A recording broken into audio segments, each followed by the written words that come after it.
اب شیخ البانی رحمہ اللہ، اللہ جانتا ہے مجھے ان سے اپنے والد سے زیادہ پیار ہے۔ کیوں؟ کیونکہ اس رستے پہ اللہ تبارک و تعالیٰ کی توفیق کے بعد انہی کے ذریعے چلے۔ پہلے ضعیفہ میں نے پڑھنی شروع کی جب پاکستان میں تھا، اور پھر جا کے صحیحہ پوری پڑھی ادھر جا کے سعودیہ میں، تو اس کے ذریعے جو ہے وہ اس علم کا شوق پیدا ہو گیا۔ اور جتنے بھی علماء جن کے میں نے آپ کو نام بتلایا ہے، دکتور حاتم شریف ہے، دیگر ہیں، یہ سارے کدھر سے نکلے ہیں؟ یہ سارے شیخ البانی رحمہ اللہ سے نکلے ہیں۔ بلکہ شیخ حاتم شریف حافظ اللہ نے مجھے خود بتلایا ہے، کہتے میں بالکل شیخ البانی رحمہ اللہ کا مقلد ہوتا تھا۔ کہتے میری شادی ہونے لگی تو شیخ البانی رحمہ اللہ کا موقف یہ ہے کہ ذهب محلق جو ہے وہ جائز نہیں ہے، تو کانٹے لینے ہیں، چوڑیاں لینی ہیں، گانی لینی ہے، ساری محلق ہیں۔ تو کہہ رہا میں شیخ البانی رحمہ اللہ کے موقع پر تھا، بالکل مقلد تھا ابتدا میں۔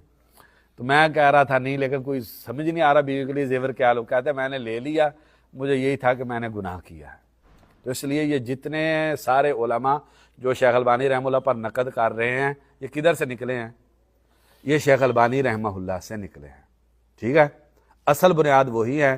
دیکھیں جب کوئی چیز شیخ البانی رحمہ اللہ نے جس طریقے سے کام کیا، اس کے بعد اب تنقیح ہو رہی ہے۔ اگر یہ بنیاد موجود نہ ہوتی تو تنقیح کا عمل بھی نہ ہوتا۔ تو شیخ البانی رحمہ اللہ کی خوبی یہ ہے کہ معاصر دور میں علم الاسناد پڑھانے والے پہلے استاد ہیں۔ مدینہ یونیورسٹی کے اندر سب سے پہلے استاد جنہوں نے اس مادے کو مقرر کیا اور اس مادے کی تدریس کی، سند کا علم جو ہے، یہ شیخ البانی رحمہ اللہ ہے۔ اپنے وقت کے سب سے بڑے محدث ہیں، اور اپنے وقت میں احادیث کا سب سے زیادہ کام انہوں نے کیا ہے، اور سب سے صحیح کام شیخ البانی رحمہ اللہ نے اپنے دور کا کیا ہے۔ تو شیخ البانی رحمہ اللہ، اللہ تعالیٰ انہیں غریق رحمت کرے، جنت الفردوس میں اعلیٰ مقام عطا فرمائے۔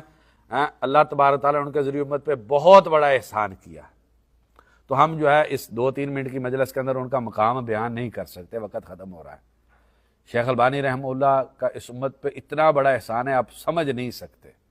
دنیا میں کوئی لائبریری، عمومی لائبریری، خاص لائبریری، مخالف کی ایسی نہیں ملے گی جس میں شیخ البانی رحمہ اللہ کی کتاب نہیں ہوگی۔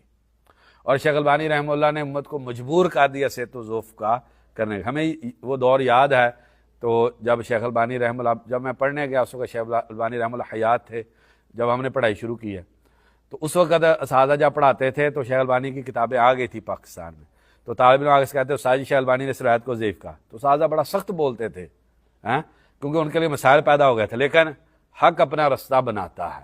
اور پھر شیخ البانی رحمہ اللہ اتنا اللہ تبارک و تعالیٰ ان کو مقبولیت دی، جب ہم سعودیہ میں گئے ہیں